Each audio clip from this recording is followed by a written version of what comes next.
Welcome to Thru the Ringer. I'm your host, Tate Frazier. We got a very fun show today. We got Chris Ryan joining us later, but first and foremost, joining us from an undisclosed location. He's in a hotel room somewhere. He is the great Cousin Sal. Sal, good to see you, man. How are you? I'll disclose it, Please. buddy. I have nothing to hide. I'm in Hawaii. It's much like the Maui Invitational, but instead of skilled basketball players, I'm watching hours and hours of 11-year-old baseball players who cry when they ground out to the pitcher. So same thing. Same difference. Yeah. But we're having a good time. How you doing? We love it. The Little League World Series, but even better because you get to be in Hawaii. It's the best. Well, Sal, even though you're in Hawaii, you're having a great time. Yeah. I know you're going to have some more fun here because we're going to play my favorite game. Let's start with some over-under reactions. They love this game in the Big Island, I have to say. They throw shave ice all over each other and play it. It's a little different. But they all do it with their family, Ohana, right? Every single time. Let's start here with my first one for you, Sal. The Oklahoma City Thunder, in case you missed it, they are the best NBA team of the 2020s. Over or under reaction?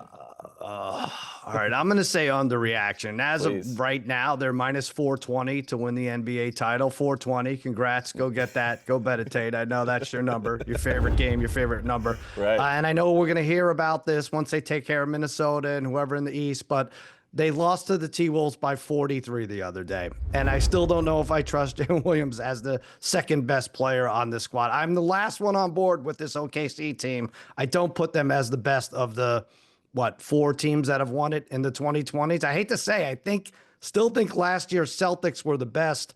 I don't know if that's too soundbitey. Does that get me a soundbite? That's a good one. Episode 11? Yeah. For Celtic City? All right. What do you think? I think that'd be great. Yeah, I think the Celtics, I'm right there with you. They're the best team of the 2020s so far. Hopefully we can get that clip and get it circulated. Another guy who's facing that Oklahoma City team, Sal, Anthony Edwards is the Michael Jordan of players who never shoot the ball. Over or under reaction. Not a lot of FGAs for Ant-Man in game 4.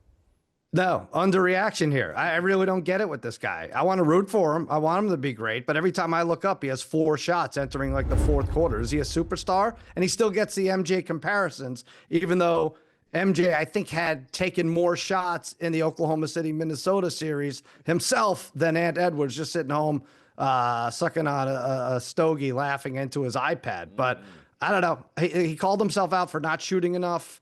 I felt that like it was a vague dig at his teammates and then still wasn't able to create shots in the big time. I don't know. Skip Bayless calls him Cant Man, which is very clever. Yeah, Cant Man's pretty good. I'm still a fan of Anthony Edwards, but he's looking more like Harold Miner than Michael Jordan right now in this series, so we'll see if he can turn it around. Let's talk about a guy who's trying to turn his narrative around, Sal. Tyrese Halliburton's father should star as the next Golden Bachelor. Over or under reaction? Your thoughts?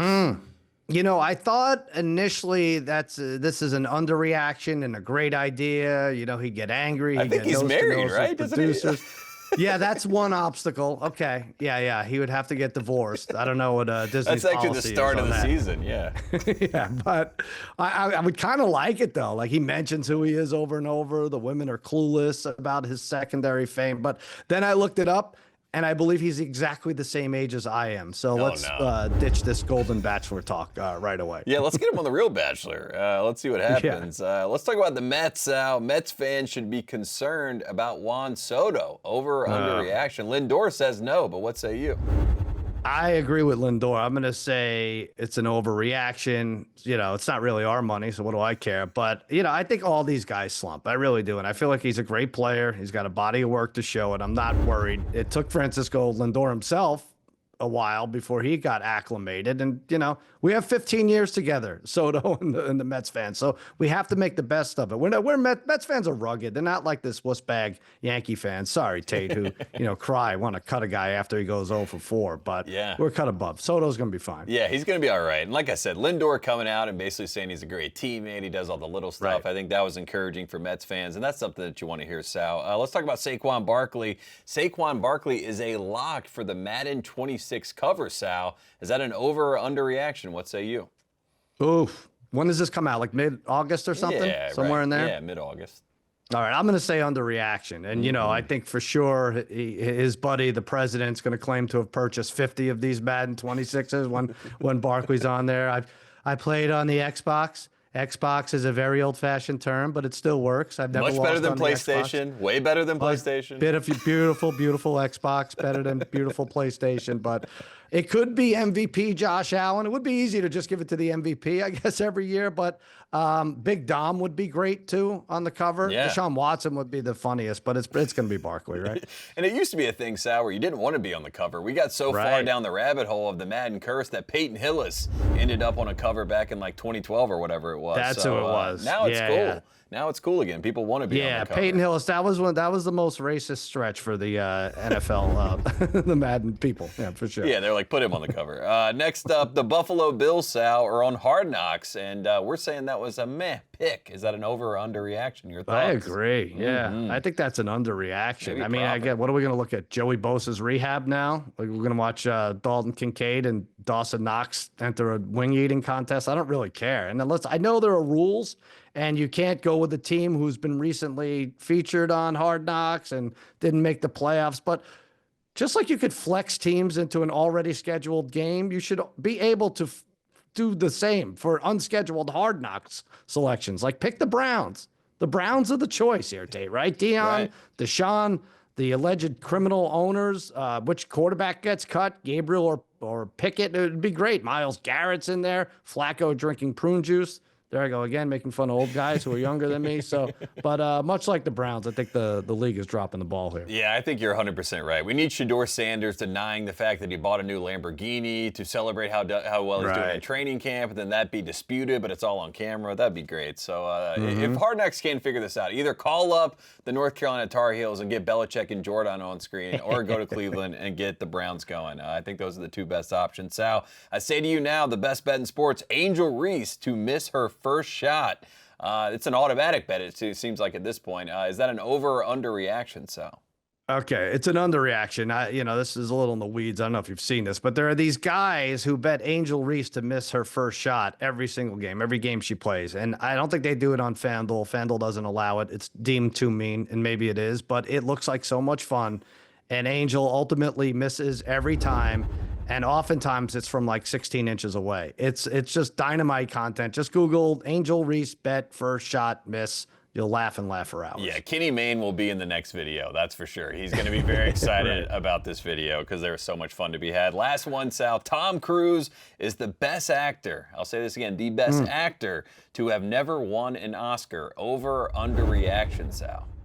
I was going to pull the trigger on this and say, yes, this is an underreaction. But I did some research. There are some heavy hitters out there. I've never won the gold there. Right. Harrison Ford, Bill Murray, Glenn Close. I love Tom Cruise. I love the fact that he does his own stunts. He's a dynamite actor. I love him for the fact that he acted as peacemaker between me and Jeffrey Ross when we had a falling out, Roastmaster and I, back at the turn of the century. But I'm going to say Samuel L. Jackson. Oof. I feel like he should have won several times, notably for Pulp Fiction. Just the scene, so many great scenes. Just the one where he's picking up brains in the back seat of a car is terrific. And then when he thwarts the robbery at the diner at the end of the movie. And then I looked it up. Who won in 1995, 94? Martin Landau for Ed Wood.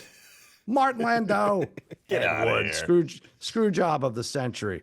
Samuel L. Jackson has some choice words, I think, for the committee. I like that, yeah. And they might start with M and N, or I guess M and F will be in there, I guess I should say. But yeah, he's got some Snakes on a thoughts. plane. Yeah, Snakes on a How do plane. you not win for Snakes on a Plane? Mace Windu with the purple lightsaber. There's yeah, that's right. tons of reasons why he could have won. Also, Cary Grant, by the way, Sal, just like a legendary actor that we all know and love. Never won an Oscar either. So there's a lot of big names out there that have never won. You're an old soul, Tate. Cary Grant. That is weird. There was like 4 actors back then. He couldn't grab one in the 50s and 40s. Come on. Yeah. He was in every movie I've seen, pre-1960. So I don't know how that happened. Let's call up the Riverboat captain. He knows how a lot of things happened, and he likes to do some prop culture. So he's asking this question this week, Sal. Which American sports team most deserves to be relegated? We got the odds right here. The Colorado Rockies at 2-1. We got the Washington Wizards. We'll pour one out for Joe House at 10-1. We got the Cleveland Browns at 20-1. We got Bill Simmons' fantasy football team at 50-1. And we got the field at even odds. Sal, what say you? Who needs to get relegated in American sports right now? Well, probably all of them. The Bill Simmons fantasy team hasn't won in like 22 years. I'm not even exaggerating here. I mean, the drafting 4 defenses thing officially hasn't worked out. Like, could we put a point in that, a pin in that? So how How about the entire UFL? Like, you Okay. could say the Browns or the Wizards, but then if they're sent down, their fan bases become even more miserable, right? So how about relegate the entire UFL, all the teams, no one cares. Which team would you miss the most out of the UFL, Tate? I don't even Yeah, know one see? name. Yeah. Yeah. The Stallions? San Antonio Brahmas? Feels like a No. Stallions. There's a Stallions out I think there. there's a Stallion, or maybe there's not a Stallion. I don't know. There's like 10 fans in the stands, and that includes the guy selling the foam finger. So, UFL goes down, relegate them to arena status, and then flag football level, and we'll see those guys in the Olympics. I like that. I think that's a good call. And again, we don't want to be mean, but I'm going to go with you. I'm going to go with the league instead of a team. The G League. One, it's named after Gatorade, so it's already we know this isn't Right. real. It was the D League once upon a time, and now, Sal, we have a situation where first-round picks are going back to play college basketball instead of going to the NBA. Might as well figure out a way to make this some sort of handshake deal. Make college basketball the developmental arm of the NBA. Get rid of the G League or whatever you want to call it, and let's make some deals here where the Knicks have a deal with the Ole Miss in Georgia, and that's kind of their developmental thing. We make it all happen. So get rid of the G League and get rid of the UFL, and let's let the college teams know what?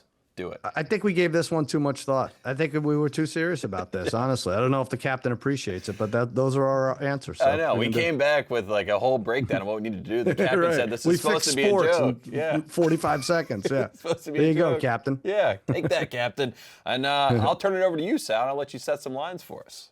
Okay, so these are fictitious lines. You can't find them on FanDuel, much like Angel Reese's first basket, or what will she make it or miss? But how about this, Tate? Over under 2029 before an American wins NBA MVP again. You know there have been 7 foreign players in a row to win. The top 3 vote getters this year were all foreign: SGA, Jokic, and Giannis.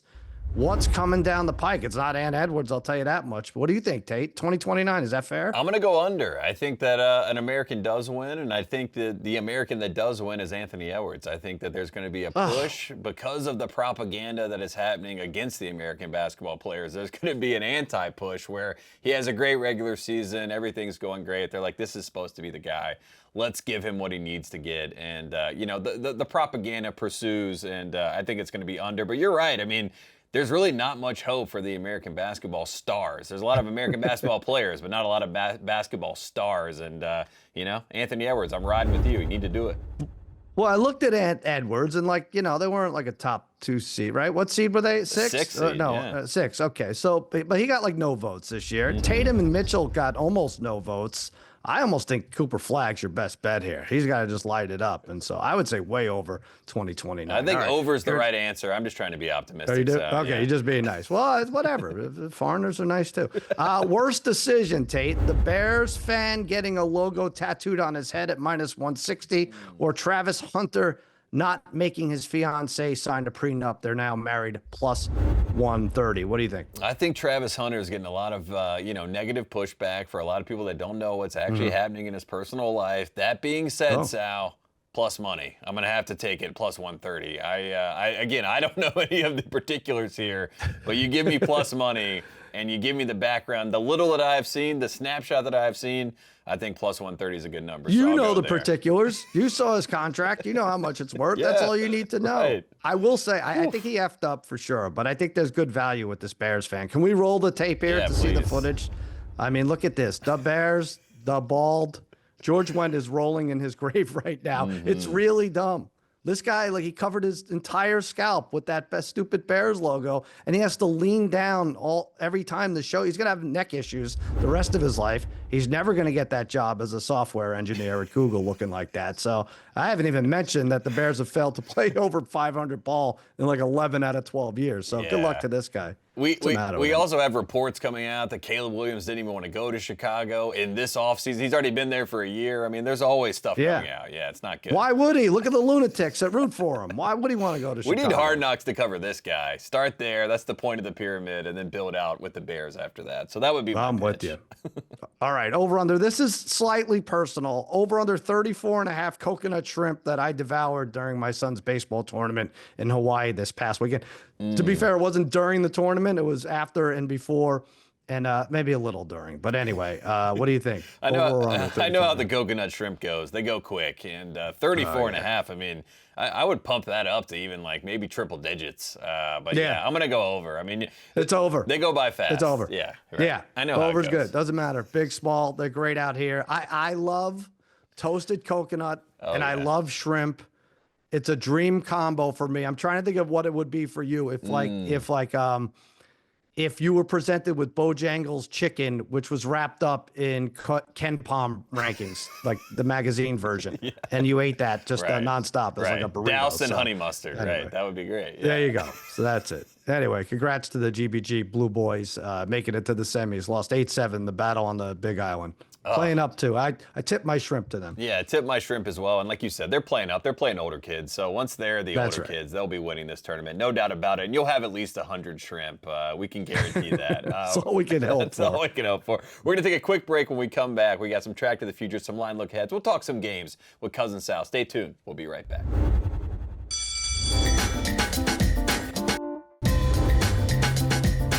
Welcome back to Thru the Ringer. We're here with Cousin Sal, and we had some fun. We played my favorite game, and now we got to talk about the actual games that are happening. Let's start with the conference finals. Let's do a line look ahead, Sal. OKC, Minnesota, Game 5 in Oklahoma City. OKC favored -8.5 in this one. The line is 220.5. What do you like in this one, Sal? What should we be looking for in this game?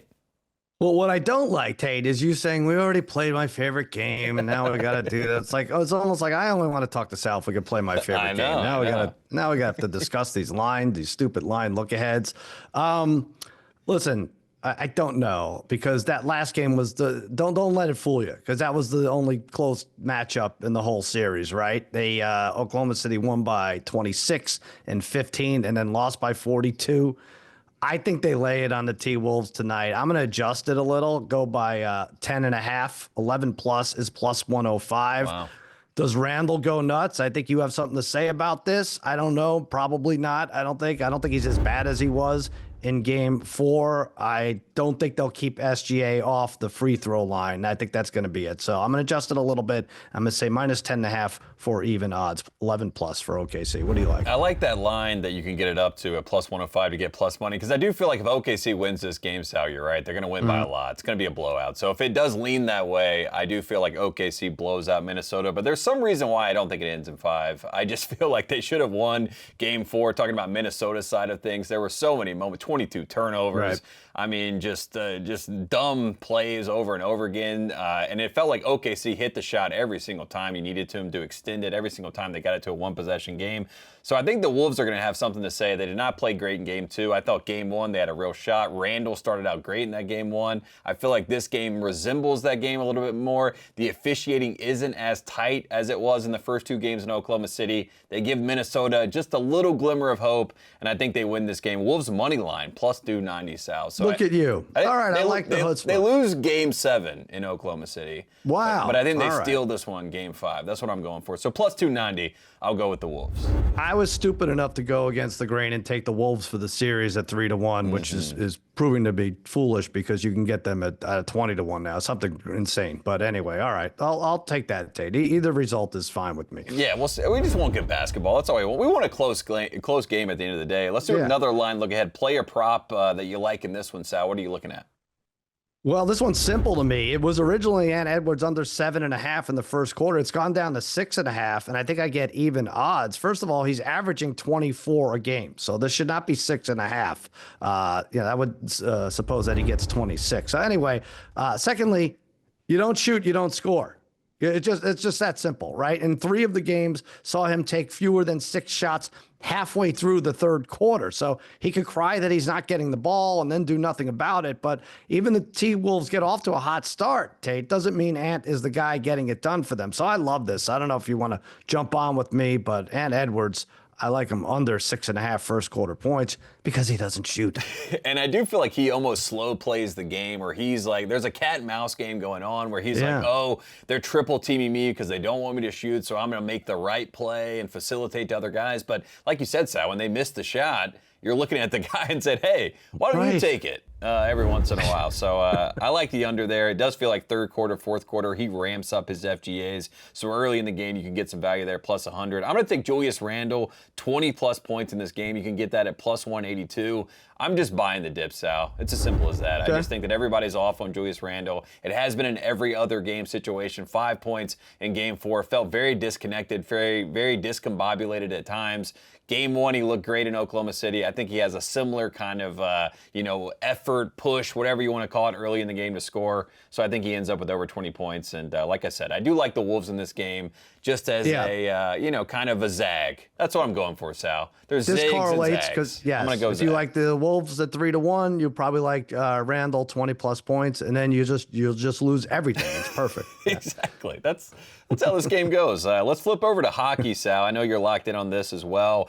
Florida versus Carolina. Florida obviously, took control of this series. But what do you like in this game? And is there a hope for the Hurricanes? Do you like them here? I'm all over the place with this, Tate, with your Hurricanes. First of all, I took the Canes for the series. Florida was coming off a grueling, 7-gamer against Toronto. I thought Carolina might even be the better team, and then you just didn't show up. I was like betting this Hurricanes team is like getting stuck in a hurricane, honestly. They showed no life for the first 3 games. You outscored 16-4.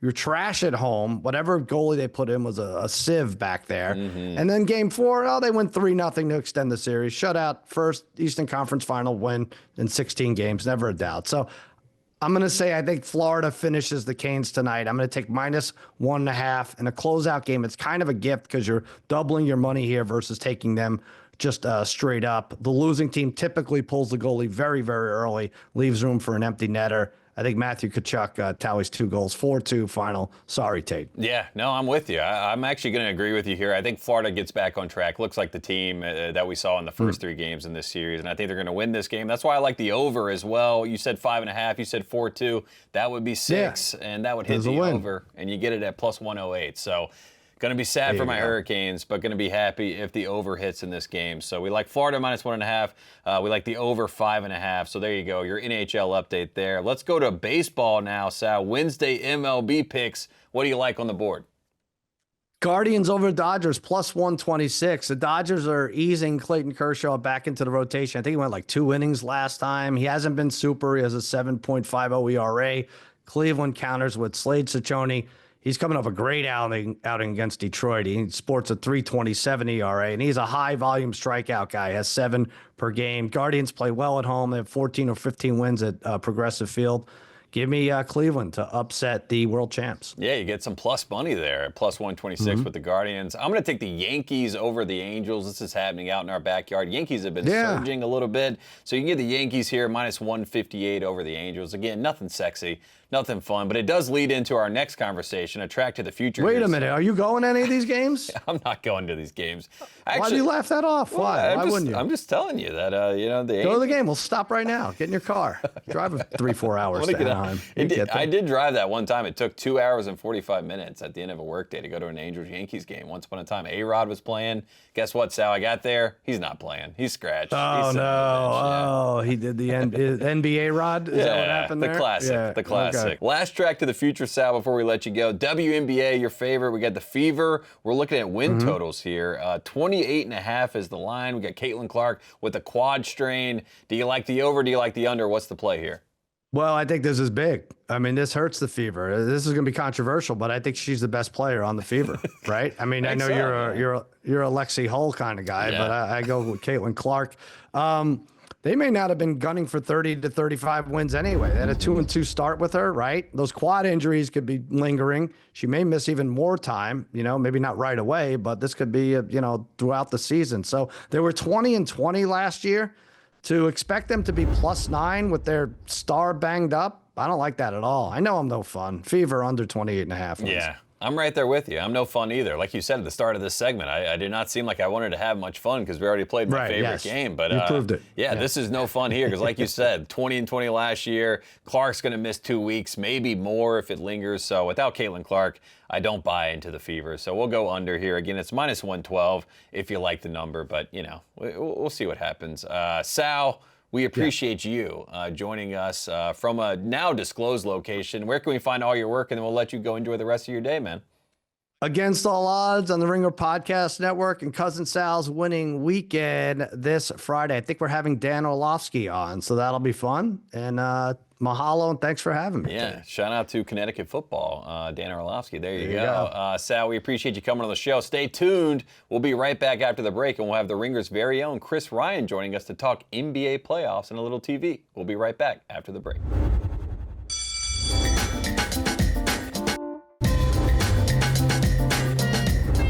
Welcome back to Thru the Ringer. As promised before the break, he is in studio. He is the host of The Watch. You know him very well, the Ringer's very own Chris Ryan. Chris, good to see you, man. Thanks for having me, Tate. I'm very excited. We have a lot to get to, a lot happening in the conference finals. You and I off air, just bantering about where we are in the conference finals. Obviously, 2 series, a lot of emotions, a lot of back and forth, a lot of, leading us here and then snapping us back here. But let's start in the West. The Timberwolves, they have a situation at their hands, a 3-1 situation. Yeah.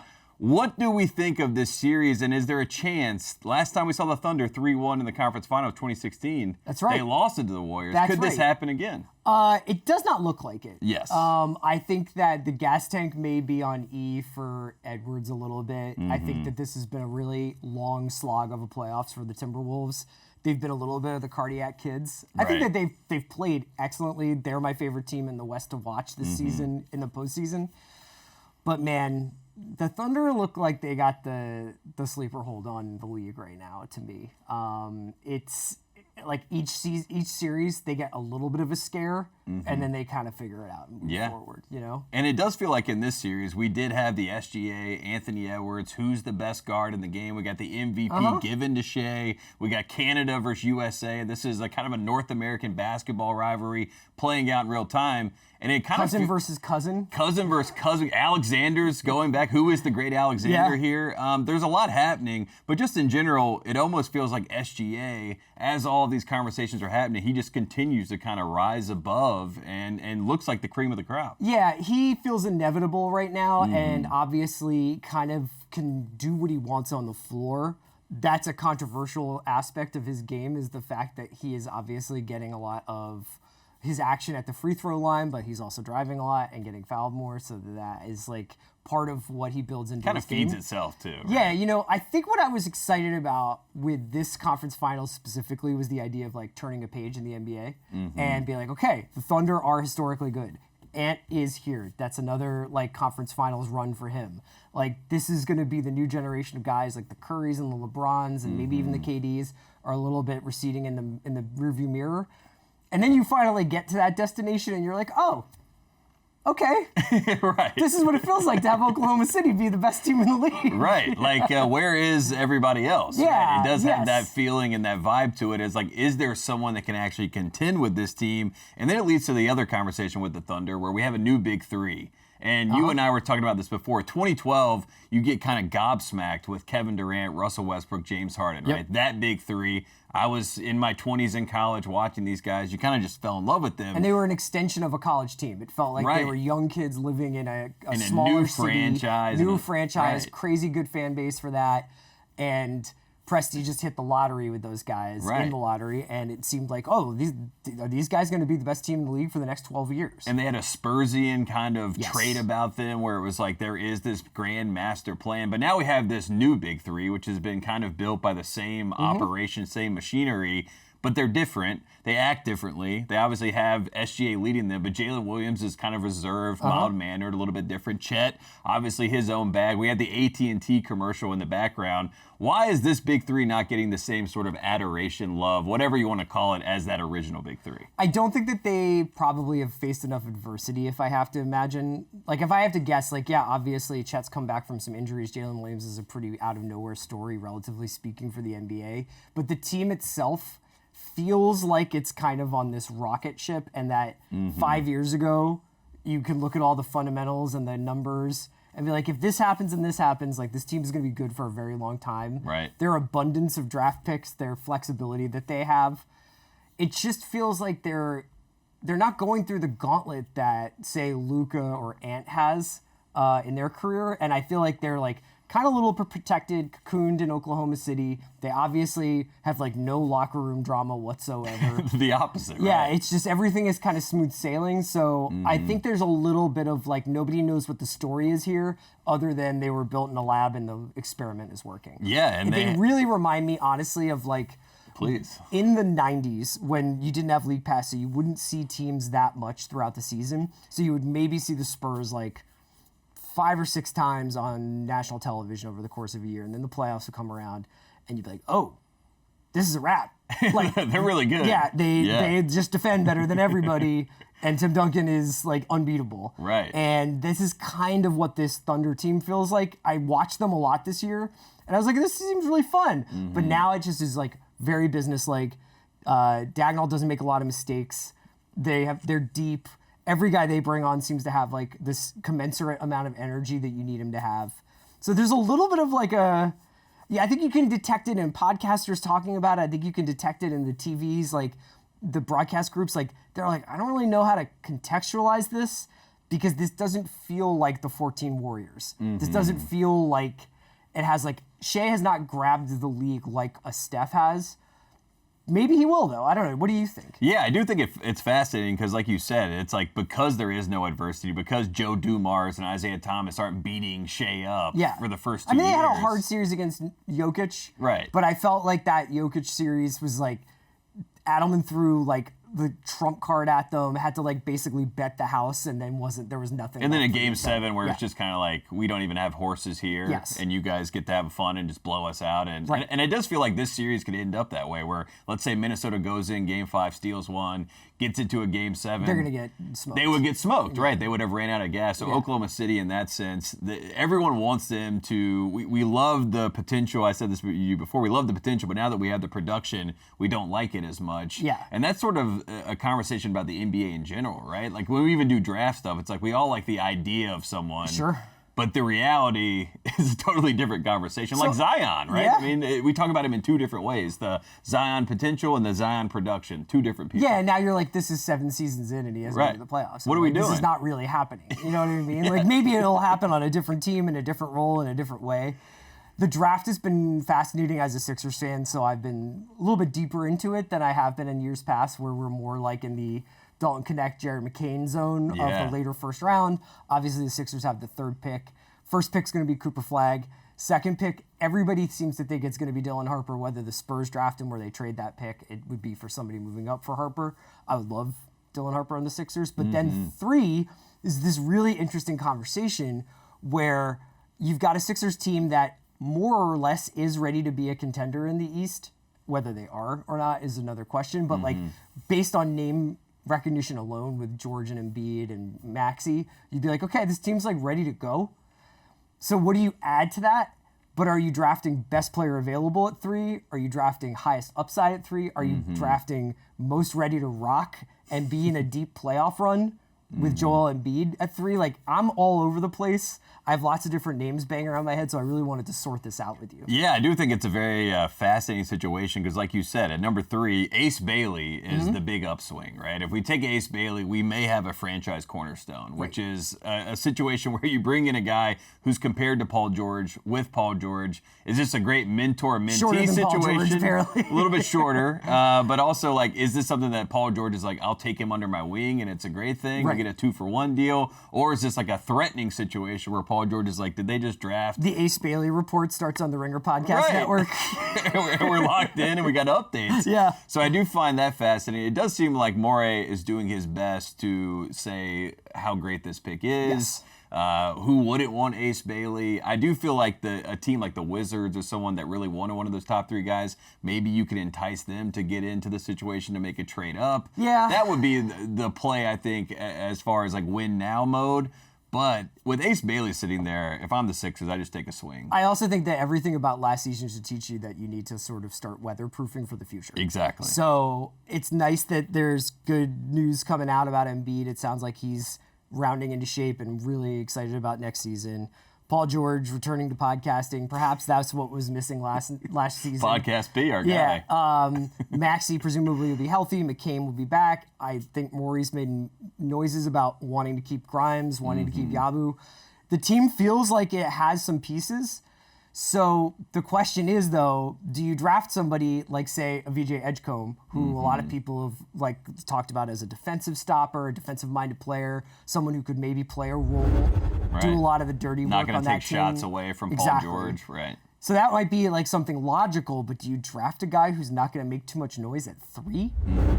Or do you say, hey, we're going to take a big swing here, and it's Ace or it's Trey Johnson? Trey Johnson, too. That's who's my personal fantasy here. But, like, I don't know if Trey Johnson is, like, ready for what the Sixers are going to be rocking with next season, which is, like, playoff basketball, hopefully. And like you said, though, I was like, if we're just going ahead, I know 2 timelines don't work, as we learned with the Warriors, the 2 timeline system. But if you could do a situation where you got Maxey, McCain, Trey Johnson, or Ace Bailey, like, kind of on their own with path. PG and B, that's really nice. That's 2 timelines. Yeah, also, just on strictly on, like, a financial level, like, I don't know how the salaries would work, but like the Sixers can't really go 3rd star hunting with this pick as the carrot because just financially they're up against it. Maxey's gotten paid, PG and Embiid cost a lot of money. They can't bring in Lauri Markkanen, or whoever you know what I mean, right. like, and have any flexibility to build out the bench. And if anything we've learned from this playoffs, it's kind of all one conversation, is depth matters. And so you can't go into the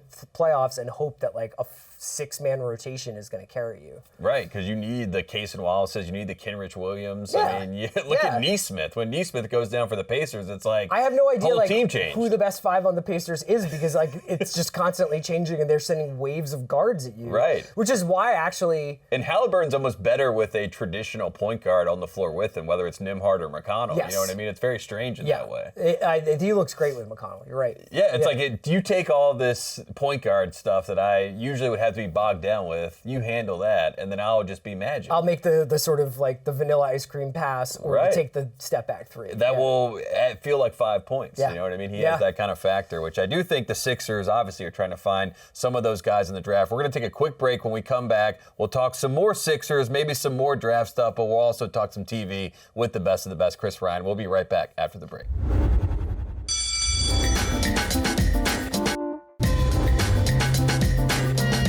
Welcome back to Thru the Ringer. We're in studio with Chris Ryan, and we're peppering him with questions as we try to figure out what's happening in the world. Let's start with the Eastern Conference Finals here. We did the Western Conference. We kind of know where it stands. Thunder, Timberwolves, but the Pacers and the Knicks, Hicks versus Knicks. A lot of drama. Obviously, we have a lot of New York influence here, a lot of Knicks fans that are doing their best to stay in it. As someone who is a Philly fan who's watching from the outside looking in, how have you observed the Knicks fans? How have you observed the series? And like, what's kind of your read so far as we sit here today? I think there's a Sean Fennessy catchphrase on the Big Picture. Sean Fennessy is one of the leaders of the company and also does the Big Picture podcast.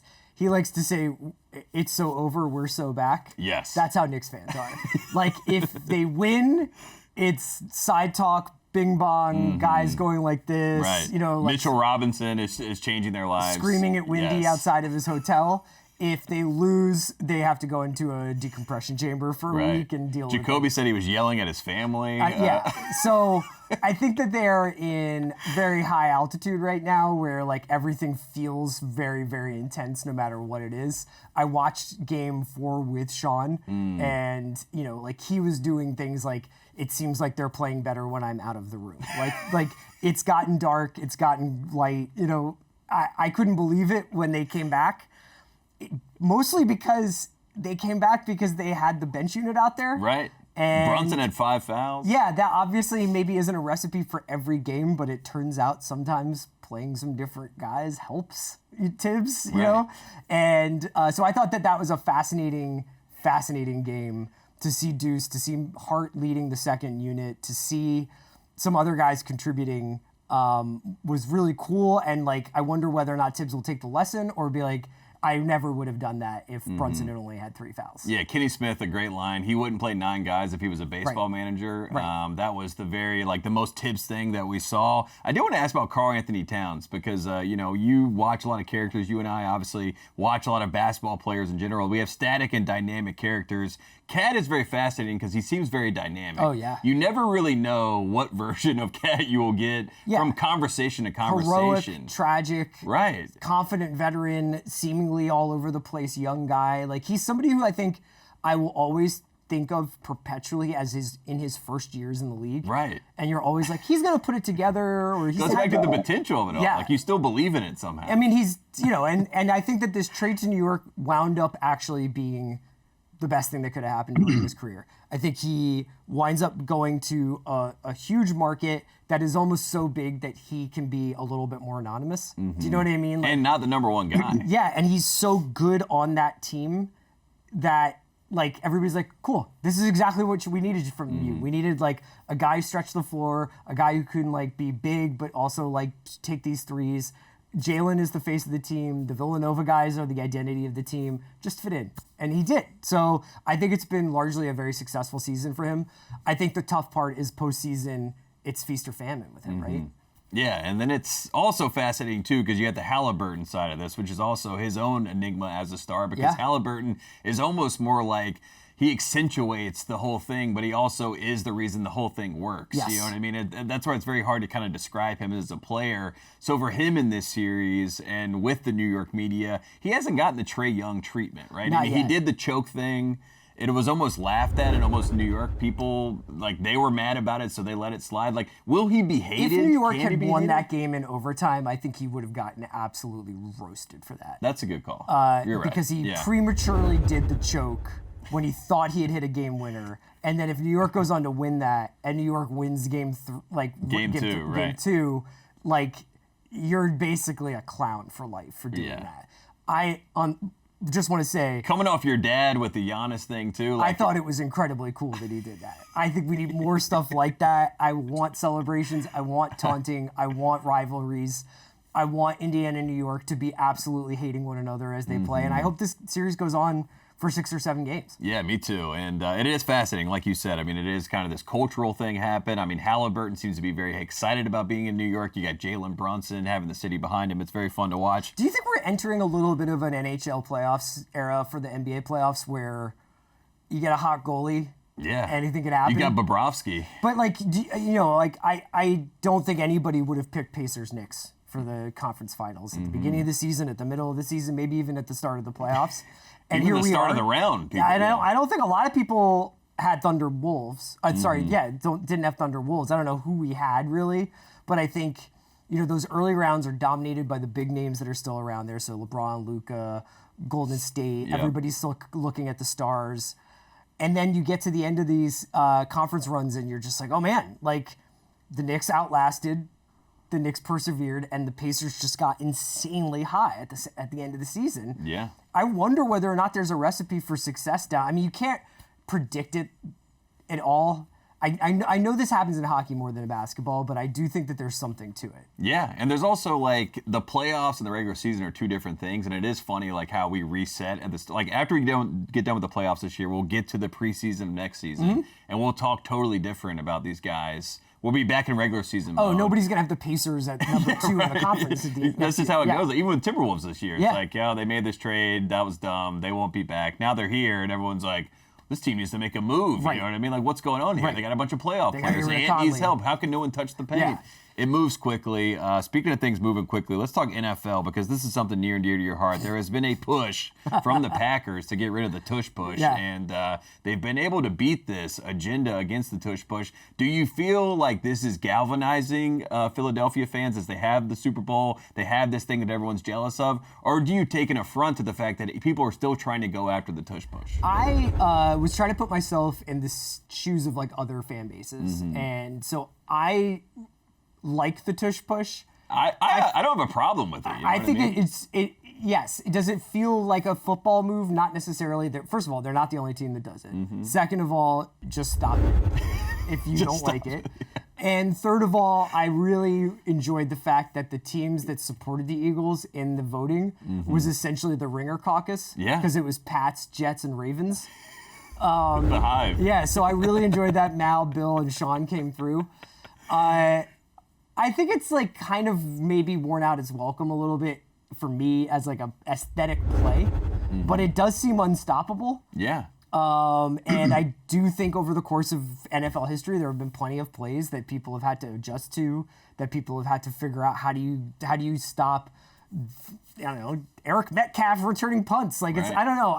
There's something about it where I'm just like, just stop it if you guys have a problem with it. I understand if anybody ever gets injured on this play, it'll probably get banned. That's all it takes, right? Yeah, I mean, unfortunately, right? But they were trying to prematurely do it, and I think it's really funny that the Packers were like crying about this for 6 months. And I looked this up. The Chiefs were actually the number one, 4th and 3 or shorter since 2019. The Chiefs are first in the league. The Eagles are second. Yeah. So, I mean, and the Chiefs don't even run a QB sneak. No, they basically do like outs. Yeah, right. Right. Yeah. So it's like there's 2 different ways to get it done. Even if you make the rule, the Eagles will probably find some other way to figure it out. Let's talk television before we let you go. Yeah, let's do it. The Watch is great. If you're not listening, go listen right now. There's been a lot of hit TV shows. Righteous Gemstones, something near and dear to our heart. Absolutely. That just went away. We got The Rehearsal season 2 finale. I know you're catching up on that. I'm catching as up well. on Rehearsal, yeah. But like TV right now, just generally speaking, like big picture, to go big picture view of this, like gotta feel good, right? I mean, it's in a good spot. Almost June. This is always a good way to look at it, is that if you get to the middle part of the year and you can make it top 10,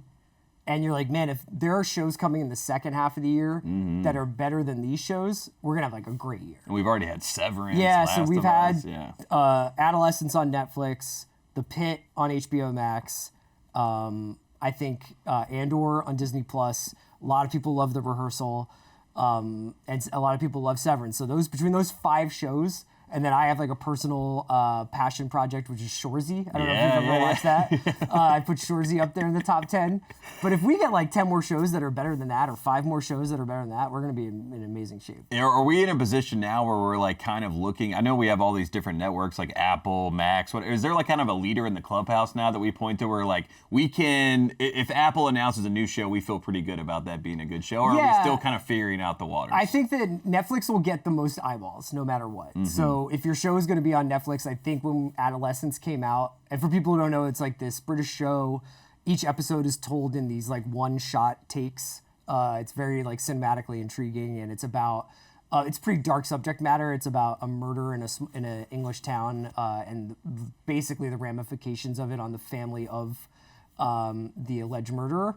And it's really, really, really dark and really beautiful and very human. But what happened with that is kind of what happened with Baby Reindeer, where it dropped, and then all of a sudden it felt like everybody you knew was talking about it over the course of the weekend. That doesn't happen with any other streamer. Not to pick favorites here, but Apple has got my attention. Yeah. You know what I mean? Like I'm an HBO guy. You know? I mean, like, I love HBO. I always go back to HBO. But as Apple was doing this, you know what I mean? I slowly start turning my heads like, what's going on over here? Like, Yeah, it seemed like Apple I gotta also figure it has out. the volume, because they've got a show called Stick coming out with Owen Wilson as a golf teacher. They've got a Taron Egerton crime drama that is a lot like Blackbird, you know, because Dennis Lehane, who did Blackbird. So they just keep pumping out. Gyllenhaal doing that show. Yeah, I mean, every time I look up, they got a new hit show. I know, and it's like they have a lot of movie stars in their shows. CR, you're the best. Where can we find all your work? The Watch, The Rewatchables, I'm on The Big Picture a lot. You can just find me on The Ringer in general. Yeah, just go to the Ringer YouTube. You can go find him anywhere. You're the best, CR. We Thanks for appreciate having you me, coming man. on the show, and we'll be right back after the break.